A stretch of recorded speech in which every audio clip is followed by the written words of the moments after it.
Más que ley de salud mental, es una ley con perspectiva de derechos. Es simplemente eso, es rescatar todas las violaciones históricas que se planteaban sin estar escritas, digamos, ¿no?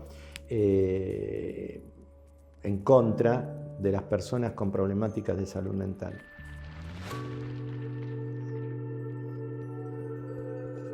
Conversaciones urgentes.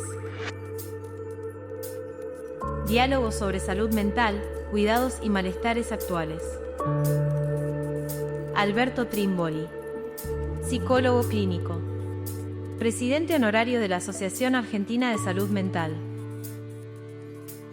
La Ley Nacional de Salud Mental ya va a cumplir a principios de diciembre 15 años. Creo que está habiendo una aplicación dispar según las provincias, según los municipios. En Nación hay vaivenes, digamos, ¿no? Gobiernos que la aplican, gobiernos que tratan de no aplicarla y gobiernos que en realidad no toman en cuenta no solo la ley de salud mental, sino que nada en salud. Pero sí lo que podemos decir es que hubo un cambio de paradigma, especialmente en la cabeza de profesionales. La comunidad también está bastante informada de que hubo un cambio con esta ley y lo que tenemos que decir es que ese cambio de paradigma significó, más allá de que la ley se cumpla o no, que hay como una línea de respeto por derechos, de ciertos abordajes, que ya el manicomio tiene mala prensa, algo que en otras épocas se lo naturalizaba, que el encierro ya no es una herramienta terapéutica, el encierro no cura. Y entonces hay, en ese sentido, cambios. Por supuesto, hay jurisdicciones que avanzan más, otras menos, y las que no saben que bueno, se los está mirando y que se los puede criticar. Entonces, a 15 años lo que podemos decir es que la Ley Nacional de Salud Mental es algo que nos está atravesando más allá del cumplimiento o no. Desde que se promulgó la ley hubo avances, la verdad que hubo avances. Por eso, como decía antes, hay provincias, por ejemplo, la provincia de Buenos Aires es, a mi criterio, la provincia que más está avanzando en la implementación. Tengamos en cuenta que la provincia de Buenos Aires podríamos considerarlo un país y que durante 200 años no se hizo nada en salud mental, lo único que se hizo fue construir manicomios, ¿no? Y entonces eso es lo que está pasando, ¿no? Que en la provincia de Buenos Aires ya, por ejemplo, se externaron más de 1000 personas, que hacía añares que estaban internados, se les dio viviendas.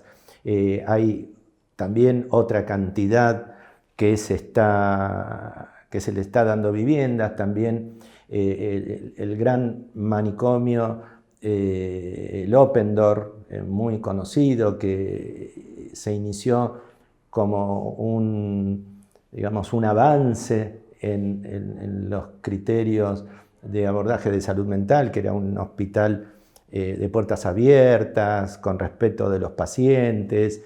Eso se transformó en manicomio, digamos, ¿no?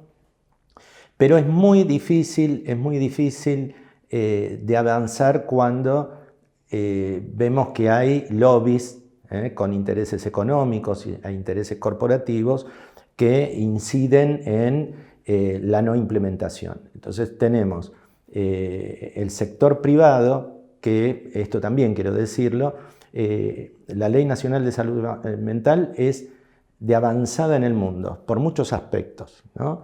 pero fundamentalmente porque toma el sector público y el sector privado, no como otros países que implementan leyes muy parecidas a las nuestras, pero solo toman lo público. Es decir, cerramos los manicomios públicos, pero dejamos los privados, ¿no?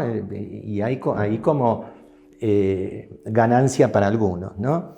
Entonces, como la ley nuestra también incluye los privados, es muy difícil que las clínicas privadas quieran acceder a modificar su funcionamiento. También en el aspecto corporativo tenemos asociaciones de ciertos grupos de profesionales que sienten que pierden el poder. Entonces es bastante difícil, ¿no? También, como decía, ¿no? el tema de los intereses económicos, ¿no? Que una prepaga quiera abrir camas, habilitar camas de salud mental, no lo va a hacer, le pagan menos. Entonces es muy difícil en ese sentido.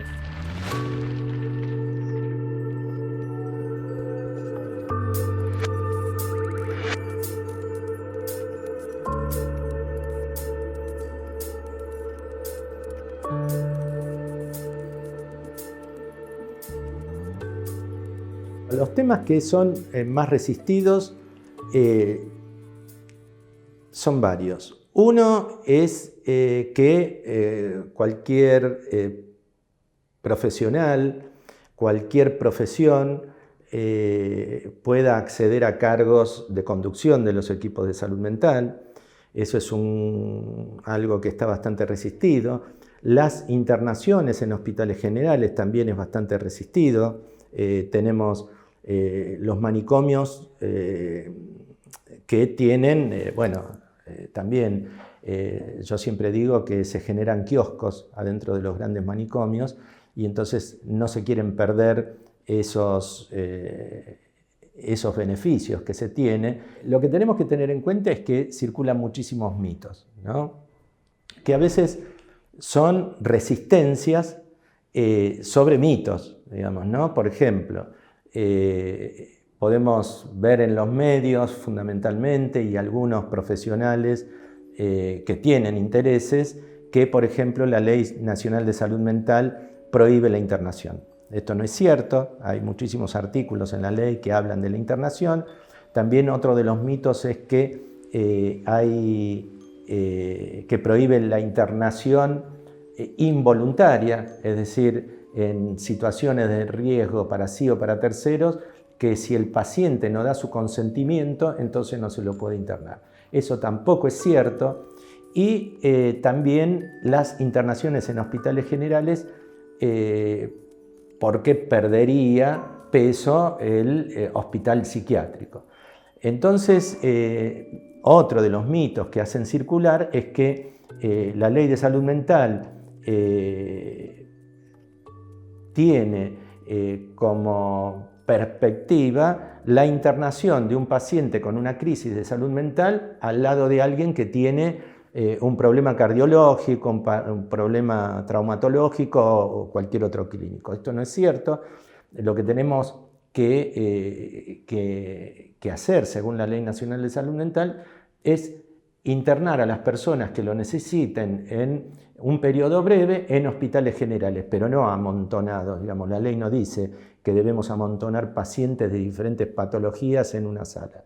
Entonces, eso también. Lo que también es muy resistido es que tengan que adecuarse a la ley los neuropsiquiátricos y las clínicas psiquiátricas privadas. ¿Qué quiere decir adecuarse?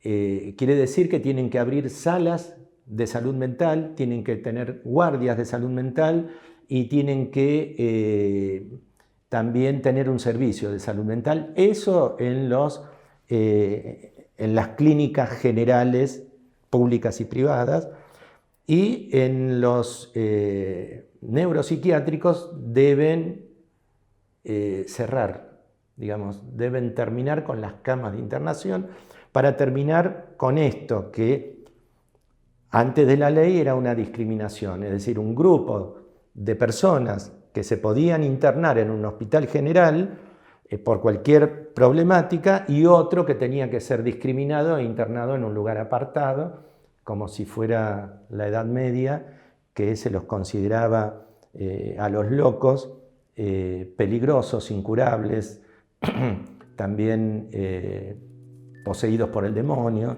Entonces, eso es lo que hace la Ley Nacional de Salud Mental, cortar con esa discriminación y darle derechos a las personas que se puedan atender en un hospital general.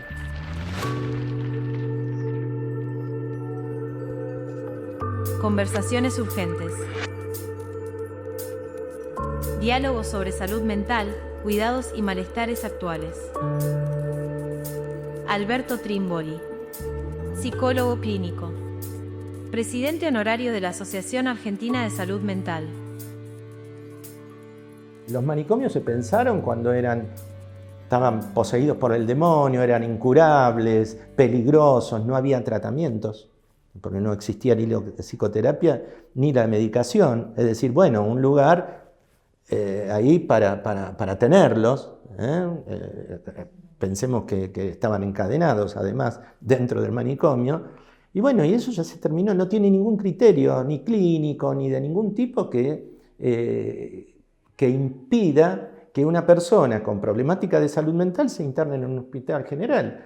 Además, teniendo en cuenta que deben ser en periodos breves, digamos, ya no es como antes. Te internaban en un manicomio y te morías en un manicomio. Hoy no, las internaciones están pensadas para esos periodos breves de una crisis, de un momento determinado en el proceso de un tratamiento, no para siempre. Con lo cual, el hospital general con una sala propia para salud mental, eso es muy posible. Y evita la estigmatización, evita la discriminación. No hay nadie que conozca un paciente que se haya internado en un hospital general que haya estado 40 años internado. En cambio, en los manicomios sí. Hoy hay pacientes que hace 30, 40, 50 años que están internados, porque más allá de que hay problemáticas, patologías crónicas, la mayoría de las veces es el lugar, el hospital, el que cronifica. Aunque no tenga una patología crónica, inhabilita a la persona. Bueno, Basaglia decía que una persona con una enfermedad mental entra a un hospital psiquiátrico como una persona y sale como una cosa, ¿no? Porque también esto es lo que hay que tener en cuenta. Tenemos una historia que pareciera que no la podemos frenar, es decir, porque siempre fue así, y los manicomios existen, y las clínicas psiquiátricas y todo eso que se tenía antes en la cabeza, tiene que seguir, ¿no? Entonces, esto es lo que hace la Ley Nacional de Salud Mental, cortar, considerar ciudadanos a todos, es decir, con los mismos derechos, que puedan votar, que puedan tener decisión sobre su vida, con todos los apoyos, porque también, digamos, ¿no? Por ejemplo, un apoyo para alguien que no ve bien es un par de anteojos. Alguien que no puede caminar es un bastón o una silla de ruedas, según lo que tenga. Eso es un apoyo. Pero para salud mental, un apoyo puede ser una vivienda, un trabajo, puede ser un acompañamiento terapéutico, ¿no? Que muchas veces hace la diferencia entre que una persona esté internada o no, muchísimo. Entonces, con todos los apoyos está probado en el mundo que una persona puede vivir en comunidad, ¿no? Y esto es fundamental que se tenga en cuenta. Como dije antes, ya no son poseídos por el demonio, peligrosos, que pueden matar a alguien, por más que se estigmatice y que haya una representación social de la locura por parte de la sociedad, que eso es así, ¿no? Porque tenemos los medios que cuando hay una persona con problemática de salud mental que interviene en una situación de violencia, entonces ahí sí, hay que modificar la ley de salud mental, porque ¿cómo puede ser que esta persona haya matado a este o haya agredido a este? Eso pasa una vez, pero tengamos en cuenta que la mayoría de los que cometen delitos no tienen problemas de salud mental. Entonces, cuando uno aparece, ya pareciera que todos los locos son peligrosos. Y no es así, ¿no? Porque al contrario, la mayoría de las veces los que reciben violencia, discriminación, son las personas con problemática de salud mental. El primer desafío para que la ley se cumpla en todo el país, primero es cambiar la cabeza. Lo cultural es fundamental, ¿no? Tenemos que cambiar esa concepción de las enfermedades mentales. Es difícil porque hay lobbies que tratan de convencernos que simplemente por el diagnóstico, por ejemplo una psicosis, si una persona tiene un diagnóstico de psicosis, directamente está para internar. Las personas con problemas de consumo, con adicciones, la mayoría de la sociedad y de los profesionales piensa que la internación es la respuesta. Entonces, primero y fundamental, cambiar la cabeza. Somos una sociedad que tiende a estigmatizar. Somos una sociedad que tiene prejuicios. Bueno, en la historia de la humanidad hubo intentos de exterminio simplemente por prejuicios, ¿no? Por pensar mal de una persona sin motivos. Pero bueno, es como que se instala y entonces funcionamos así. Digamos que lo primero es esto. Después, que por ahí un poco difícil, lo más difícil es cambiar la cabeza. Pero además, tenemos esto que en otros países se preocupan mucho porque esto no ocurra, que son los conflictos de intereses. Entonces, si vamos a poner como autoridades para modificar la ley, vamos a poner a autoridades en puestos claves, que son aquellos que tienen que hacer cumplir la ley, que son dueños de clínicas psiquiátricas, o que son el caso del Ministerio de Salud. En este momento el ministro de Salud es dueño de una prepaga. Entonces es difícil que él diga, bueno, vamos a cumplir la ley, vamos a invertir determinada cantidad de dinero en nuestras clínicas para que haya salas de salud mental. Esto no va a pasar. Entonces, mientras no se tomen en cuenta los conflictos de intereses en estos puestos, va a ser muy difícil. Ese es un desafío, pero eso depende. Hoy hay muchos directores en algunas provincias, directores de salud mental, que tienen conflicto de intereses. O también podemos, digamos, no quiero pensar mal, pero yo no pondría a la dueña de una clínica psiquiátrica como directora nacional de salud mental. No lo haría, digamos. No estoy hablando mal de ellas, pero no lo haría. Entonces eso también es un desafío. Y el desafío es, pienso que es lo más importante, que la comunidad, la sociedad conozca la ley. Si conoce la ley, entonces va a poder reclamar por los derechos, va a poder reclamar por lo que diga la ley. Hoy una familia va a un hospital por un problema de consumo y en el hospital tranquilamente le dicen, acá no atendemos adicciones, cuando el artículo 4 de la ley dice que las adicciones deben ser consideradas problemáticas de salud mental. Y eso no lo sabe. Esa familia, en lugar de ir y denunciar, se va a otro hospital, que le dicen lo mismo, y se va a otro hospital que le dicen lo mismo, Y finalmente encontramos los reclamos muy justos de las familias que bueno, quieren la modificación de la ley de salud mental porque consideran que es la ley la que les prohíbe por ahí un abordaje para su hijo o para su familiar, cuando es al revés.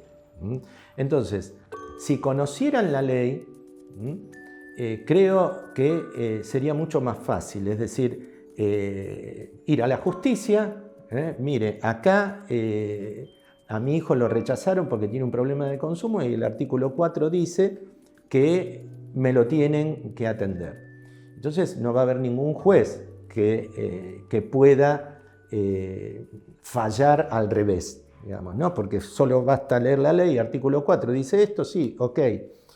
Esto está pasando, que algunas familias logran conocer la ley de salud mental tal cual lo dice y por medio de la justicia logran que sus derechos sean respetados. Yo siempre digo que nadie puede reclamar por sus derechos si no sabe que los tiene. Y encima un colectivo tan estigmatizado, ¿no? Como es el de los consumidores problemáticos, donde, bueno, en general la sociedad cree que son viciosos, que eligieron hacerse adictos, y encima hay como una especie de idea, de representación, que los pobres son los que consumen, roban, son violentos, ¿no? Y son jóvenes, ¿no? Un combo ahí que la verdad que hace que funcione como barrera de acceso a la salud, porque yo siempre digo que no tenemos la culpa de la familia en la que nacemos. Uno nace en una familia que puede ser facha, que puede ser discriminadora, que puede tener determinados pensamientos. Pero aquellos que tenemos una responsabilidad, eso lo tenemos que dejar de lado. Profesionales, funcionarios, es decir, aquellos que tienen una función social, no podemos darnos el lujo de escuchar, digamos, no de escuchar, ¿no? De ponernos enfrente de una persona que necesita ayuda y que se nos crucen simplemente por que consume drogas o cómo está vestida o no sé.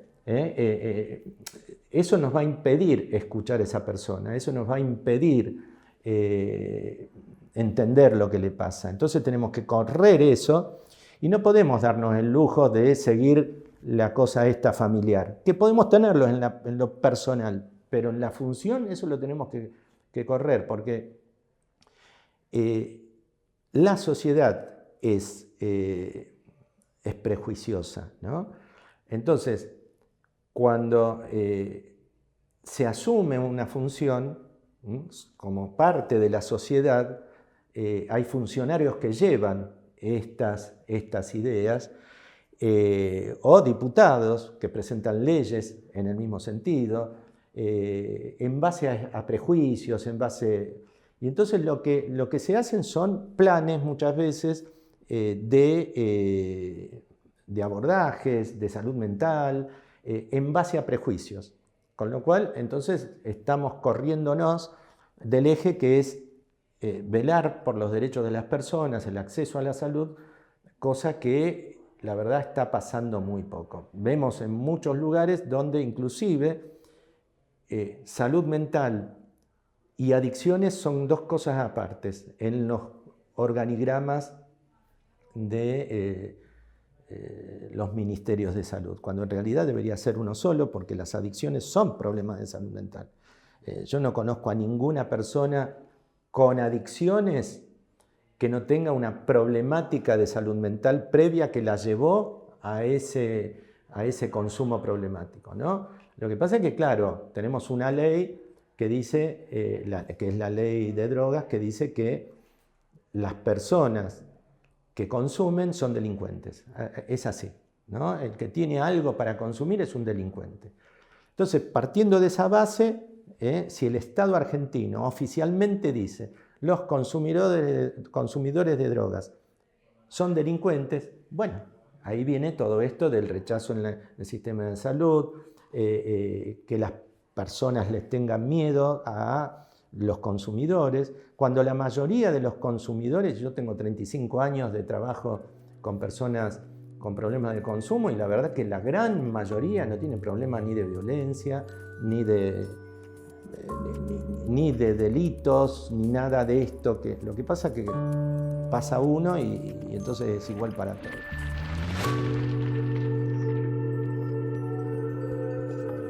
Conversaciones urgentes. Diálogos sobre salud mental, cuidados y malestares actuales. Alberto Trimboli, psicólogo clínico, presidente honorario de la Asociación Argentina de Salud Mental. Uno de los desafíos es el cambio de currícula en las universidades, ¿no? Porque si seguimos formando profesionales con esa ideología histórica, entonces lo que vamos a tener es profesionales que no entiendan, digamos, lo que transmite la Ley Nacional de Salud Mental, que más que ley de salud mental es una ley con perspectiva de derechos, es simplemente eso, es rescatar todas las violaciones históricas que se planteaban sin estar escritas, digamos, ¿no? En contra de las personas con problemáticas de salud mental.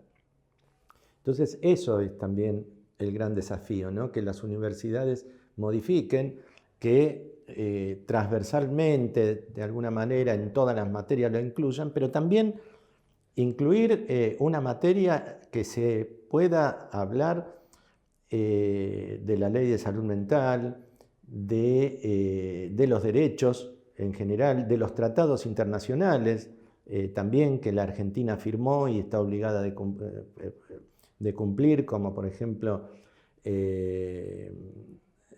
los que tienen que ver con salud, los que tienen que ver con derechos humanos, los que tienen que ver con el trabajo.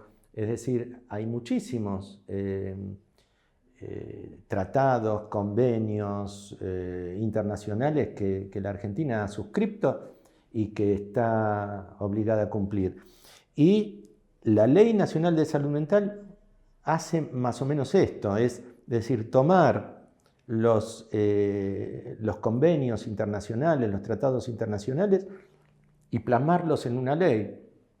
Yo siempre digo que si a alguien en algún momento se le ocurre y logra derogar la ley de salud mental, igual el Estado está obligado a cumplir con la ley de salud mental, con lo que dice la ley de salud mental, porque básicamente podemos encontrar en cada artículo de la Ley Nacional de Salud Mental, inclusive muchas veces hasta textual, lo que dicen los principios de derechos para las personas con discapacidad, la Declaración de Caracas, que es la que dice que los abordajes deben ser comunitarios y si hay necesidad de internación en el Hospital General. Hay muchos tratados que hablan, por ejemplo, de que es necesaria la figura de un órgano revisor, un órgano de revisión, ¿no? Que la Ley de Salud Mental también lo toma y crea el órgano de revisión nacional, que es el órgano donde uno puede recurrir para denunciar, por ejemplo, si le niegan el tratamiento de una persona con consumo en un hospital, si un hospital general no tiene internación, también. Es decir, el órgano de revisión es el encargado de velar porque la ley nacional se cumpla. Y todas las denuncias se pueden hacer ahí. Lamentablemente Córdoba no tiene órgano de revisión. La Ley Nacional de Salud Mental dice que las provincias deben tener órganos locales de revisión. Más de la mitad de las provincias ya lo tienen.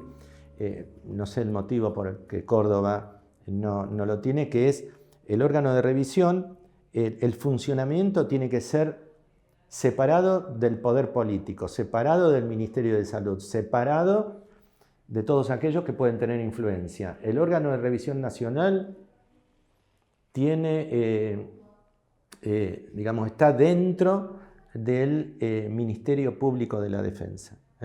También dentro del Ministerio Público de la Defensa tenemos la unidad de letrados del artículo 22. Es decir, el artículo 22 toma esto de que una persona con problemáticas de salud mental que sea internado en forma involuntaria, por situación de riesgo para sí o para terceros, tiene derecho a un abogado. Porque en el mundo civilizado hay dos motivos por los que una persona puede ser privado de su libertad. Uno es si comete un delito y el otro es si existe una situación de riesgo inminente para sí o para tercero por causas de salud mental. Entonces, si a mí me internan en forma involuntaria, tiene que haber alguien que vea, que pueda establecer si estoy bien o no internado, porque ya sabemos muchísimos casos de personas internadas para el beneficio de alguien. Es decir, una familia que no quiere que su mamá viuda se case con otro y disponga de su dinero. O causas, bueno, durante la dictadura hemos tenido también internaciones en psiquiátricos por causas políticas. Entonces, la figura del abogado defensor es fundamental. Una persona, un Estado que pueda ver si esa persona fue bien o mal internada. Entonces, hay muchísimas cuestiones en la Ley Nacional de Salud Mental que va en línea de la defensa de los derechos, ¿no? Y de la libertad de una persona, ¿no? Porque puede haber muchísimas personas con problemas de salud mental, pero no siempre es necesaria una internación y mucho menos una internación de meses, años o décadas, digamos. Bueno, el tema de las internaciones involuntarias es un tema que está, digamos, en discusión en la sociedad, se ve mucho en los medios, especialmente cuando aparece alguna situación en la que interviene una persona con supuestas problemáticas de salud mental. Es un mito que la Ley Nacional de Salud Mental prohíbe las internaciones, es un mito que si una persona está en situación de riesgo tenga que dar su consentimiento. El equipo interdisciplinario es el único que puede decidir la internación o no, el juez no puede decidirlo, y la ley de salud mental considera la internación involuntaria, ¿no? Entonces, lo que sucede ahí es que han hecho circular estos lobbies, han hecho circular tantos mitos y tantas mentiras acerca de lo que significa una internación involuntaria que hay equipos que piensan que la ley prohíbe, entonces no lo internan. Hay equipos que saben, pero para desprestigiar, para desvalorizar o para generar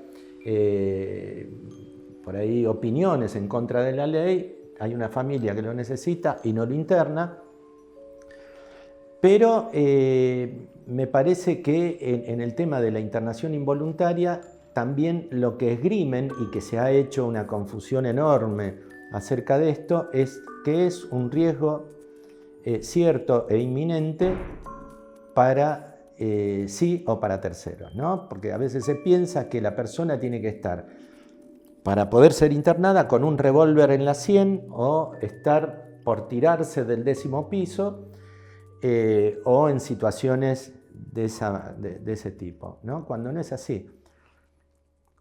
El riesgo siempre es riesgo, es decir, el riesgo siempre es una probabilidad de que algo pase, es decir, nunca es seguro, Es decir, yo voy a cruzar una avenida con los ojos cerrados, tengo un riesgo de que me pise un auto, pero no es seguro que me pise. Es decir, yo puedo llegar a la otra vereda sin un rasguño, ¿no? Lo que quiero decir que el riesgo nunca es cierto e inminente, es una contradicción. Lo que debe ser cierto e inminente es la existencia del riesgo. Es como difícil por ahí de entender, pero lo que tiene que existir es un riesgo en definitiva. No más que eso. Tiene que ser cierto el riesgo, no el resultado del riesgo. Es decir, el ejemplo que puse, a mí me tendrían que internar si digo que voy a cruzar la vereda, la calle, con los ojos cerrados. Me tendrían que internar porque hay un riesgo de que me pise un auto. Pero nadie puede decir que seguro que me iba a pisar un auto. Es decir, lo que se tiende con esto es a internar en forma involuntaria para evaluar, para darnos más tiempo para ver si ese riesgo es leve, medio, alto. Y la garantía ahí es que si el equipo se equivocó, vamos a suponer se equivocó, yo no tendría que haber estado internado, no pasa nada, porque no es como antes, que a mí me internaban y quedaba ahí por los siglos de los siglos internado. La ley lo que dice es que ante una internación involuntaria, el equipo interdisciplinario dentro de las 10 horas de producida la internación tiene que avisarle al juez, para que el juez le avise al órgano de revisión y a la unidad de letrados. Es decir, a las 10 horas ya hay un mecanismo del Estado que va a evaluar que yo esté bien internado. Entonces, nadie va a reprocharle a un equipo que haya internado por 10 horas, por 24 horas a una persona, simplemente porque evaluó que había un riesgo para mi vida, digamos, ¿no? Esto es fundamental que se entienda. Los equipos tienen que entender que no está prohibida la internación, que no está prohibida la internación involuntaria, que la persona no tiene por qué dar su consentimiento. Si lo da, perfecto, pero si no lo da, no importa, no se le pregunta al juez, a la familia, al paciente, a nadie, se lo interna. Y un ejemplo que pongo es que si un profesional se va a la casa después de haber evaluado un paciente, se va preocupado por ese paciente, lo tendría que haber internado. Esa es, digamos, es como, sí, tiene que haber valoración clínica, tiene que haber también tomar en cuenta la historia, tomar en cuenta un montón de detalles. Pero si yo me voy, di de alta un paciente y me voy preocupado, ahí tendría que haber internado seguramente.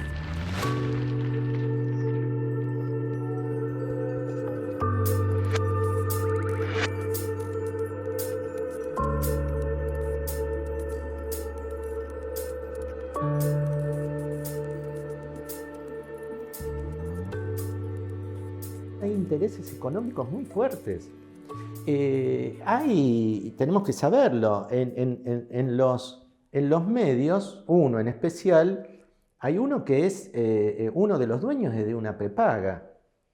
Entonces va a salir el notero más reciente hasta el periodista más famoso de ese medio a decir que la ley tiene la culpa de todo y que se está viendo. Después hay otros que tienen también intereses, que se ve mucho en Infobae, que uno pone ley de salud mental, Infobae, y le van a salir, no sé, 50 artículos pegándole a la ley, ¿no? Con todos los mitos que circulan, todo como un compendio de mitos ahí, con profesionales que cuando uno ve dueño de una clínica psiquiátrica, cuando lo ves, director de un manicomio, digamos, como una mezcla ahí de cosas que la sociedad no sabe. Entonces, escucha eso, estos mitos.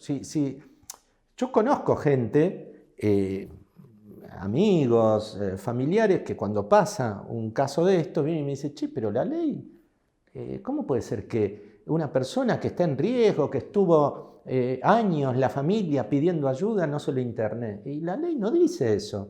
Si está en riesgo, habría que haberlo internado. La diferencia es la aplicación o no, ¿no?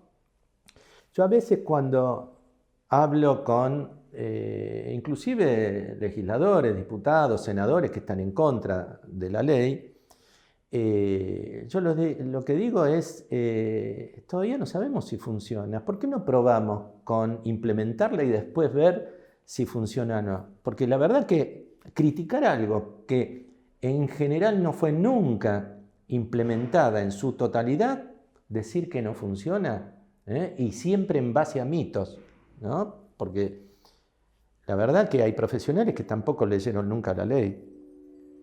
Entonces, lo que escuchan es lo que escuchan de parte de los que estamos de acuerdo, pero están estos otros sectores que son chiquitos, pero muy poderosos, que son los que más se hacen escuchar y apelan a la sensibilidad, digamos, ¿no? Entonces te ponen ejemplos que la verdad nadie puede estar en desacuerdo, ¿no? Y encima es en base a una realidad que no solo las personas que en general tienen problemática de salud mental, específicamente aquellos que tienen problemas de consumo, es una realidad, son rechazados de todo el sistema de salud. Y entonces reclaman que sean sus hijos atendidos. Lo que pasa es que están mal informadas, pensando que es la ley la que prohíbe que se los atienda, cuando es al revés.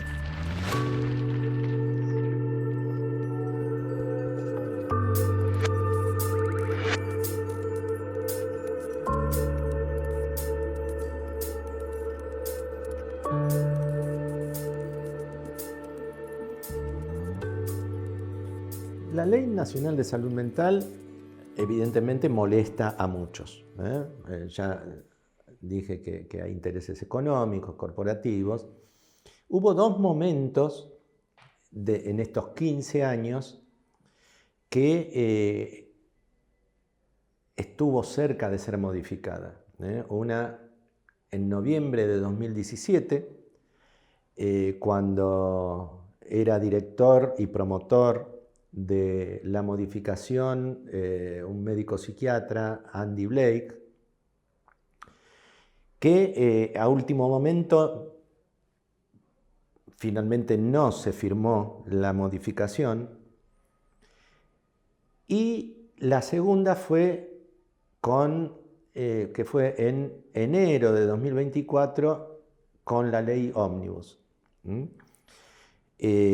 Los dos intentos de modificación fueron muy fuertes, causó mucha angustia entre la sociedad que estaba enterada de lo que la ley nacional defiende, los profesionales, los colectivos. Bueno, en los dos momentos se generó un movimiento muy grande de todos los colectivos que estamos defendiendo la Ley Nacional de Salud Mental, y finalmente no se logró la modificación. Es decir, con la ley Ómnibus, por ejemplo, que era por ahí entre los dos el más grave, en el segundo, en 2024, pedimos intervención a la Organización Mundial de la Salud. Hicimos pedidos, por ejemplo, la Asociación Argentina de Salud Mental hizo un pedido a la Dirección de Salud Mental de la OMS, en la que incluíamos las modificaciones que se pretendían, ¿no? Que todas iban en línea a lo mismo, ¿no? A habilitar nuevos manicomios, a que el juez arbitrariamente pueda internar a una persona sin motivos, digamos, ¿no? Que el órgano de revisión prácticamente desaparezca, es decir, un retroceso de décadas. Y el informe que mandó la Organización Mundial de la Salud hizo un fuerte respaldo a la Ley Nacional de Salud Mental y criticó y fundamentó esas modificaciones que se querían hacer. Yo con esto quiero decir que no alcanzo a entender mucho, pero el campo, el movimiento de salud mental debe ser muy fuerte, porque se ha ido en contra de los jubilados, en contra de las personas con discapacidad, bueno, en contra de todo el mundo. Y por ahora venimos resistiendo la modificación de la Ley Nacional de Salud Mental. Puede ser que seamos, digamos, que haya militantes en relación a la ley y que por ahí seamos más de los que creemos que somos, que estamos defendiendo la ley. Para que haya dos gobiernos que lo hayan intentado y hayan ido para atrás, a mí me parece impresionante y me parece algo que, bueno, no entiendo, pero me gusta mucho. Entrevista a Alberto Trimboli. Otra entrega del ciclo Conversaciones Urgentes. Diálogos sobre salud mental, cuidados y malestares actuales. Subsecretaría de Salud Mental y Adicciones de la Municipalidad de Córdoba.